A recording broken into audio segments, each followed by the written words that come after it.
Let's talk about some of my favorite topics about personal life. One is embarrassment. Do you often happen to see when you're walking down the street and somebody turns to you and say, "Aren't you embarrassed to be," and then fill in whatever the blank is. "Aren't you embarrassed? You should be so embarrassed." I always use this one because I think about my kids and how people try to manipulate them.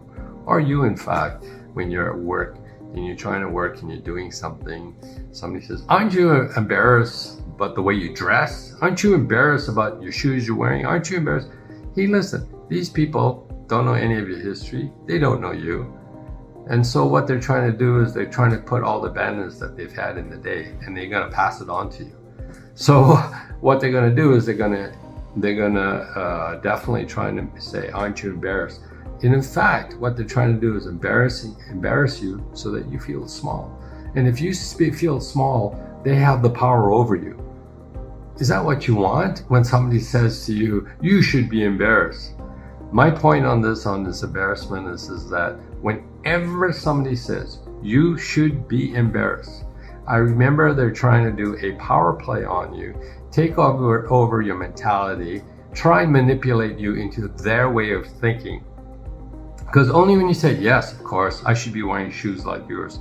Yes, of course, I should be wearing a jacket like yours. Yes, of course, I should be doing this or I should be doing that." Hey, listen, I'm here because of my merit. You're not going to say all those things to some, forgive me, idiot that's trying to manipulate you. They're a manipulator. They've had a bad day. They're trying to get it out on you. So what's the proper thing to do? The proper thing to do is when somebody says, "You should be so embarrassed," you say, "Stop right there.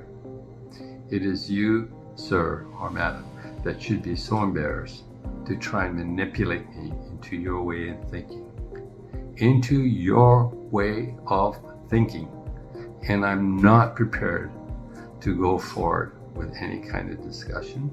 Turn your back and walk away."